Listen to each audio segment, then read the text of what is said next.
In 1820, Arthur Schopenhauer designed his life with ruthless precision in Frankfurt. He woke at dawn, rode until noon, ate alone, walked for exactly 2 hours, returned home, read until evening, slept early, and repeated this pattern every single day for decades. No social duties, no parties, no concerts, no dinners, nothing that forced him to leave his sanctuary except one sacred walk. To others, this looked like a sad life, eccentric, antisocial, empty, a man who was missing out. But here is the first uncomfortable truth. Schopenhauer wasn't escaping life. He was defending it. He understood something most people never do. The most valuable part of life is not outside, it's inside. The inner world of thought, depth, and reflection can only grow in silence. Here's the second truth people hate to admit. Constant stimulation kills that inner world. Every unnecessary outing pulls you away from it. Every distraction weakens it. Every noise replaces thinking. Schopenhauer knew that leaving your sanctuary again and again slowly erodes your interior life. So he stayed in. And what came out of that solitude was the world as will and representation, a work that reshaped philosophy and human self-understanding. Now look at his social peers.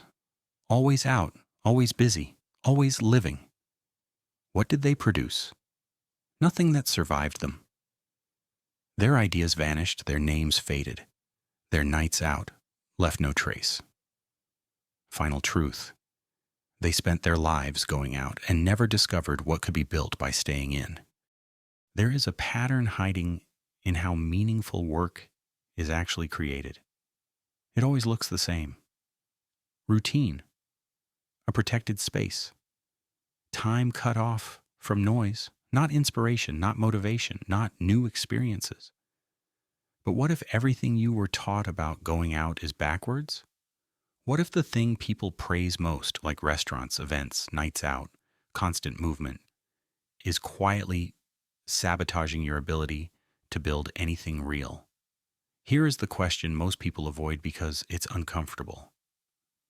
What if every night you spend going out doesn't enrich your life, but fractures the focus required to create something lasting? Distraction feels like living, but it may be slow erosion. Arthur Schopenhauer understood this with brutal clarity. He said a man can be himself only while he is alone. And if he does not love solitude, he will never love freedom. Because only in solitude is a man truly free. Freedom doesn't come from options, it comes from isolation. Yet most people feel guilty when they stay home. They think they are wasting time, missing out, falling behind life itself. They believe they should be out there, meeting people, collecting experiences, living fully.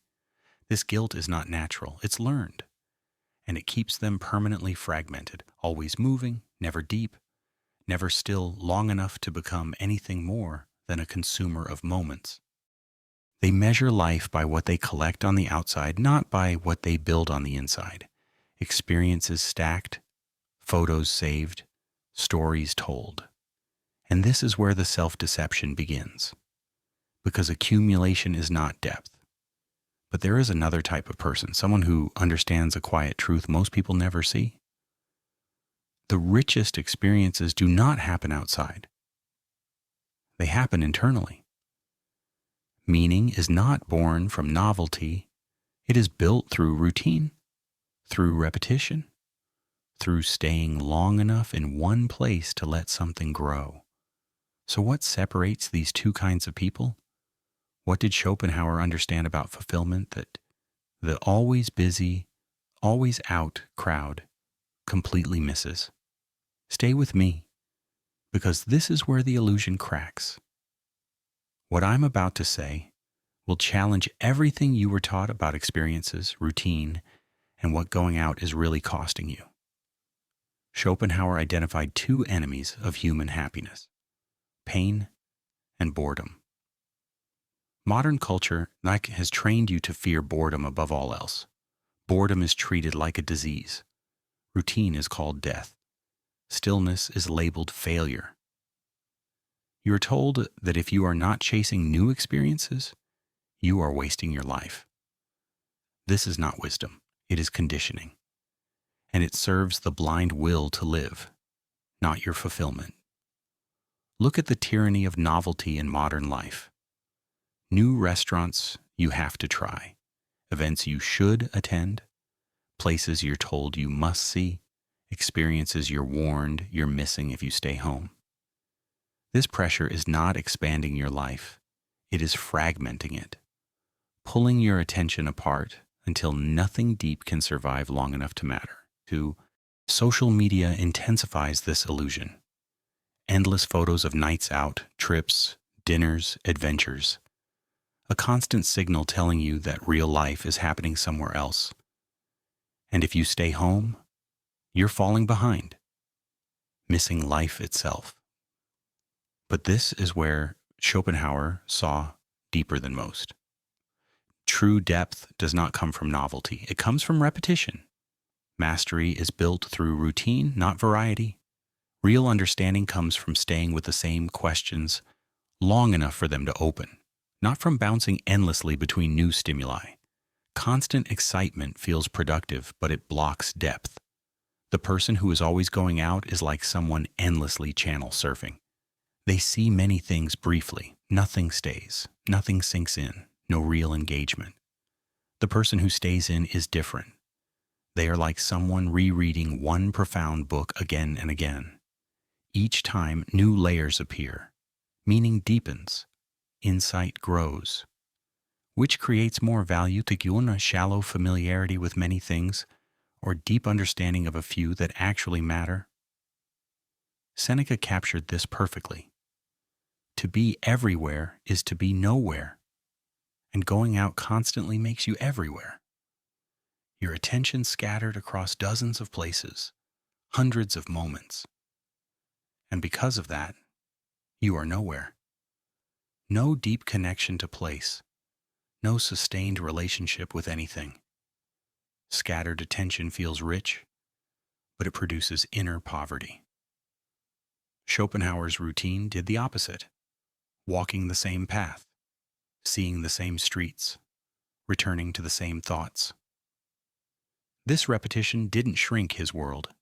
It concentrated it. And concentration is where depth is born. On the 1,000th walk, you notice what was always invisible. On the 10th walk, something else happens. Your own thoughts start to sharpen because the external world stops changing. Stability clears the mind.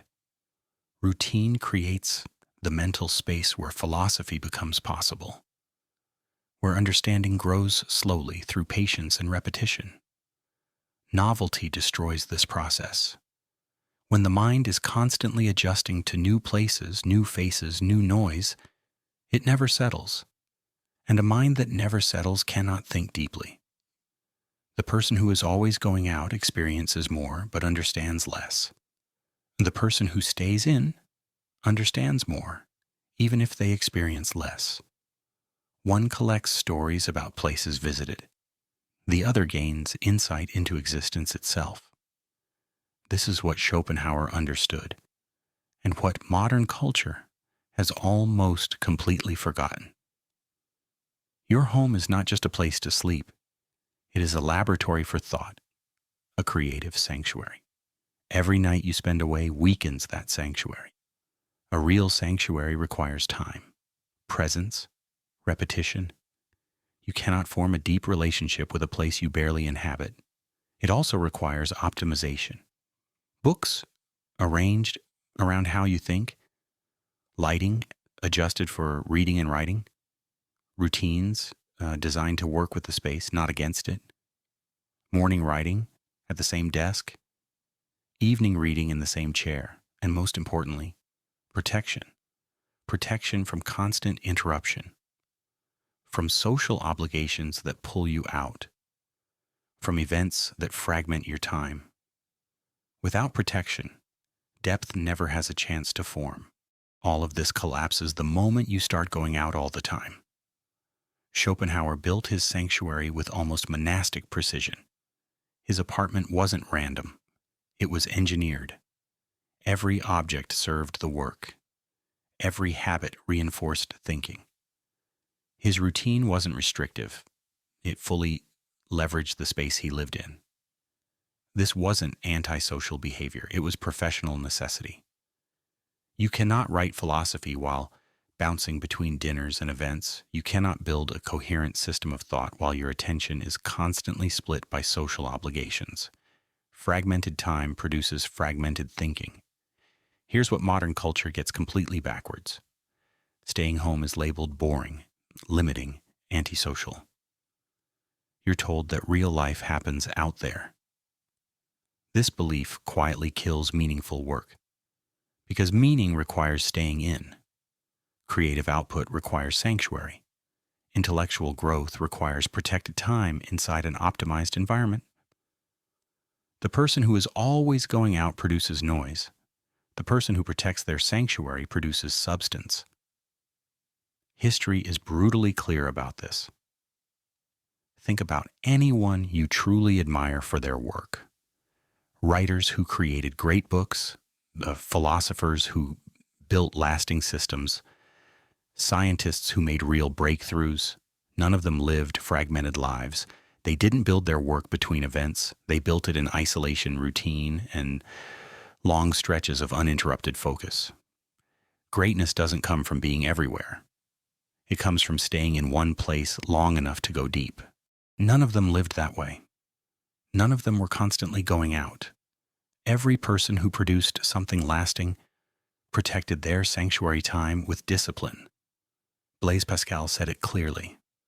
All of humanity's problems come from man's inability to sit quietly alone in a room. Going out is precisely what makes that impossible. It prevents the cultivation of inner life. It blocks depth before it can form. Modern culture pathologizes this ability, calls it antisocial, boring, hermit-like. What society mocks is exactly what created every meaningful work in history. The people who mattered learned to sit still, to stay in, to protect their sanctuary. The masses go out endlessly and leave nothing behind. The sanctuary dwellers stay in consistently and produce everything worth remembering.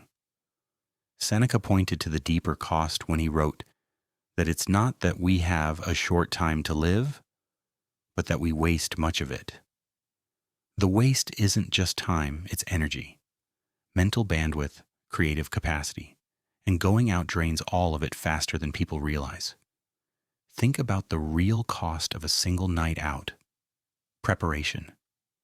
Choosing where to go, getting ready, coordinating with others, navigating the city, traveling there. Every step consumes attention. By the time you arrive, you are already fragmented. People calculate money and time, but never calculate cognitive exhaustion. And that invisible drain is what slowly destroys the ability to create anything deep at all. Finding parking, managing logistics, coordinating people, performing socially, managing impressions, small talk, noise, crowds, constant stimulation. Your nervous system is forced to recalibrate again and again. And when it's over, you still pay the price. You need recovery, you need decompression, you carry the residue of overstimulation long after you return home. The real cost of going out isn't the hours spent outside. It's the hidden energy drain before, during, and after. The total cost is staggering, and most people never calculate it. Now ask the uncomfortable question. What did all that energy produce? A meal you won't remember, a conversation that disappears in days, a night that leaves no residue except fatigue. Massive energy spent, almost no return. Now compare that to energy invested in sanctuary. Reading builds knowledge that compounds. Each book connects to the last. Writing sharpens ideas that survive time. Contemplation produces insights that quietly improve every decision you make. None of this requires going out, and all of it pays interest for decades. Schopenhauer understood energy economics instinctively. He treated his day like a system. Mornings, when mental energy was highest, were reserved for writing. Afternoons, when physical energy peaked, were spent walking, not for stimulation, but to support thinking. Evenings, when energy declined, were devoted to reading. This wasn't a lifestyle choice. It was an optimization strategy. Maximum philosophical output, minimum energy waste. The person who is always going out lives in a constant energy deficit, always recovering, always slightly depleted, never fully resourced for deep work. The person who stays in lives differently. They operate from energy surplus. Their attention is available, their mind is concentrated. Meaningful effort becomes possible for long stretches of time. Exhaustion feels like a full life, but it blocks depth. One person touches many things lightly while tired. The other engages with a few things deeply while fully energized. Modern culture sells a powerful lie that a rich life comes from stacking experiences, travel, restaurants, events, adventures. The more you collect out there, the richer your life becomes. Schopenhauer would have seen this as a fundamental confusion. Richness is not external. The world is your representation. Everything you experience happens inside consciousness. The restaurant, the event, the adventure. These are just inputs. The meaning, understanding, and value are created internally. Constant going out interrupts this internal processing. Stimuli arrive faster than they can be digested.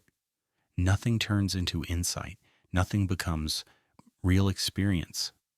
Think about what actually happens. You visit an amazing restaurant. The experience lasts 2 hours, then it ends. And without reflection, without integration, it dissolves almost immediately. You remember it for a few days, maybe a week. Then it fades. You attend an event. It feels exciting in the moment, loud, bright, stimulating. But ask yourself honestly, what lasting change did it create? For most people, these accumulated experiences are just sophisticated entertainment. Consumption dressed up as enrichment. Stimulation mistaken for growth. Feeling alive is not the same as becoming deeper. Real richness does not come from adding more external inputs. It comes from internal development.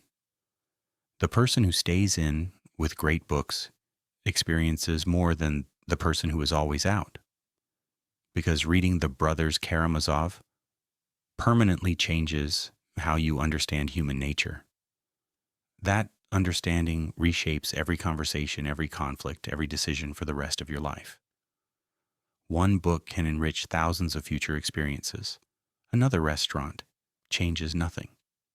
It excites briefly, then disappears.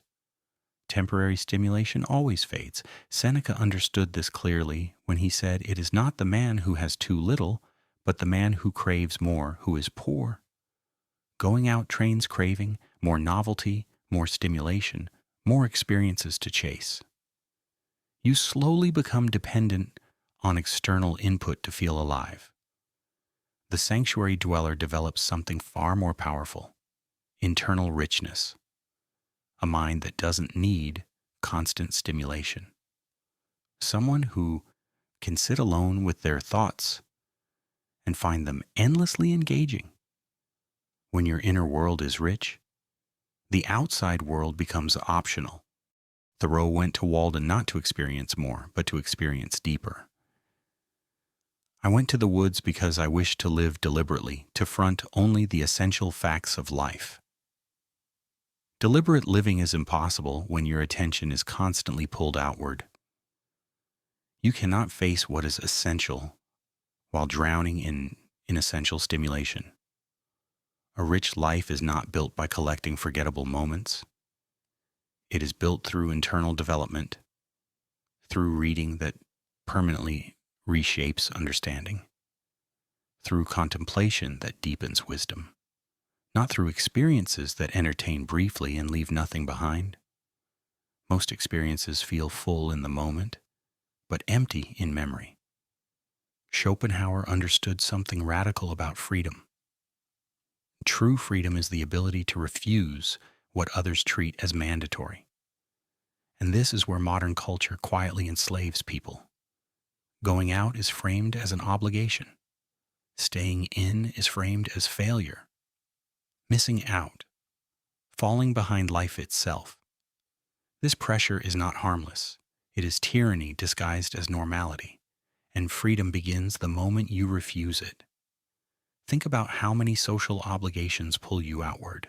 Dinners with people you don't truly enjoy, events you don't care about, gatherings you attend only to avoid appearing strange or antisocial.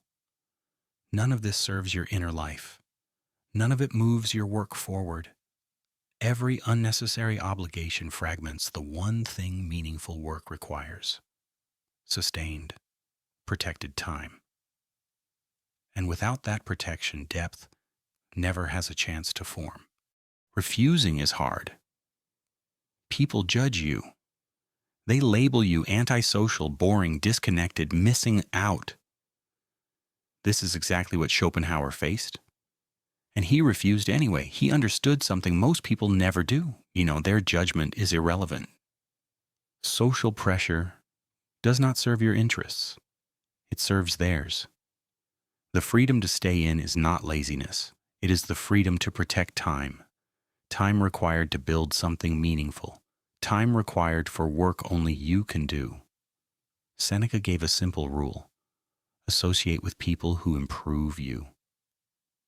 Most nights out do the opposite. They surround you with people who drain attention, consume energy, fragment focus. Not because they are bad people, but because the environment itself is hostile to depth. The sanctuary dweller understands this. They do not let everyone into their space. They select carefully. They associate only with those who sharpen their thinking, not scatter it.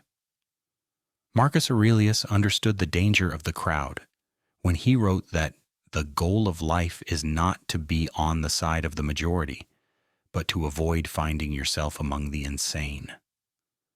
The majority is constantly going out, always stimulated, always distracted, never still long enough to develop inner depth. This is not freedom, it is collective restlessness, and escaping it requires refusal. Refusing to go out just because everyone else does.